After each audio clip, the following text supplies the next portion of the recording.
di balik cerita, menghadirkan cerita di balik cerita. Klik like dan subscribe untuk berlangganan.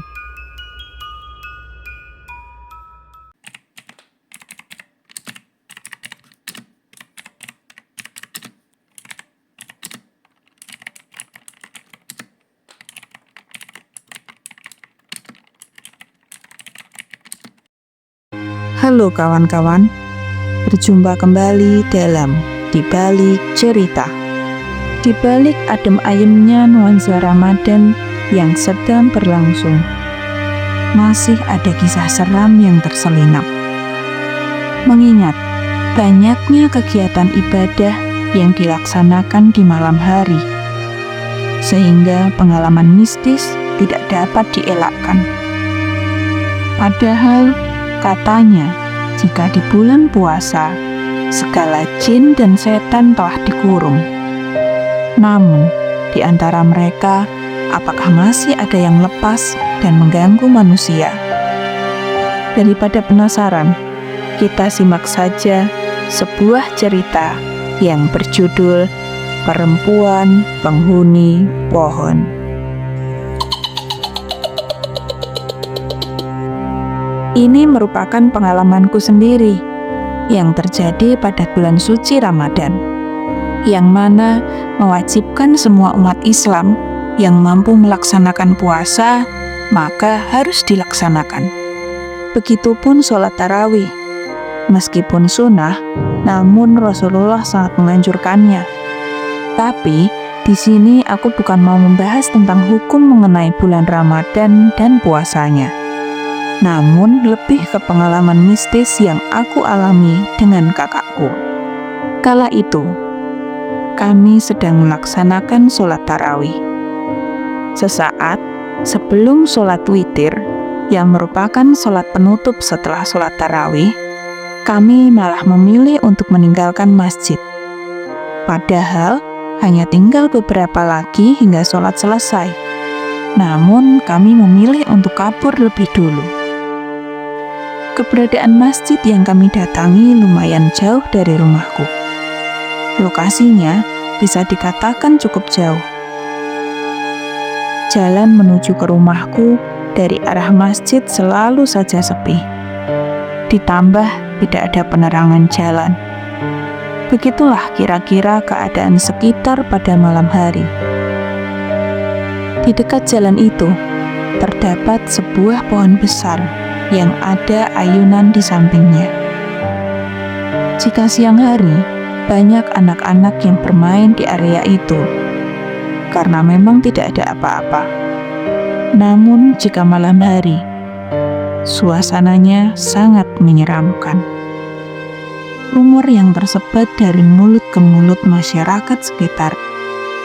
Konon katanya, di bawah pohon tepatnya ada bekas kuburan lama seorang perempuan yang baru saja menikah. Namun tragisnya ia meninggal dunia. Memang umur tidak ada yang tahu. Baru saja mau menikah, malah meninggal. Rumor mengatakan lagi bahwa sesosok arwahnya selalu bergentayangan di sekitaran pohon tersebut.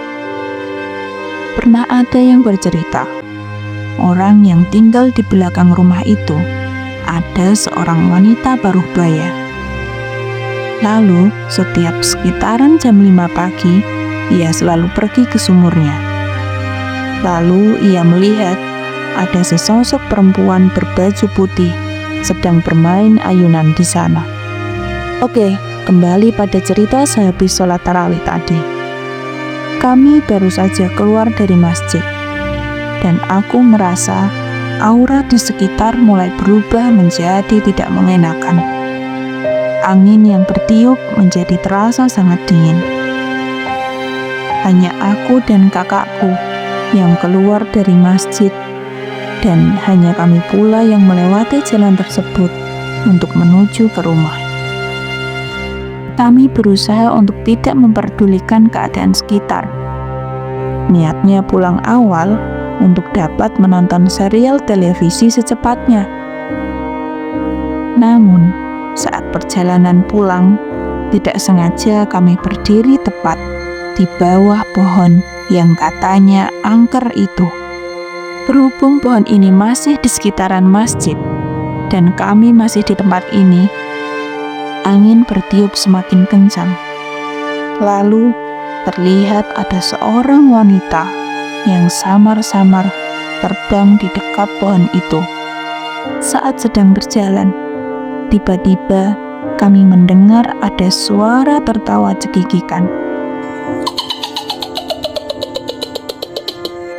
Kami spontan berhenti, saling berpikir, lalu kami lari sekencang-kencangnya. Jangan-jangan itu ulah wanita penghuni pohon ini. Tentu saja kami berlari ketakutan sampai ke rumah. Berlanjut pada pagi hari, setelah selesai sahur, biasanya aku tidur lagi dan bangun lebih awal, sekitaran pukul 6 pagi. Waktu itu pukul 6 pagi masih sedikit gelap. Matahari belum menampakkan wujudnya. Karena rumahku di dekat kaki gunung, membuat hawanya selalu terasa dingin. Dan sebelum keluar kamar, aku sudah memastikan kakakku masih tertidur lelap. Tapi aku jelas melihat seseorang perempuan dengan rambut pendek sebahu berjalan melewatiku. Saat aku tersadar, mungkin kakakku sudah bangun, tapi arahnya berasal dari kamar orang tuaku dan menuju ke arah dapur. Sesosok itu memandang keluar dari dapur yang arahnya menghadap ke jalan depan menuju ke jalan masjid. Untuk memastikannya, aku berusaha memanggil nama kakakku. Namun tak kunjung mendapat jawaban. Wanita itu justru malah tertawa mengikik.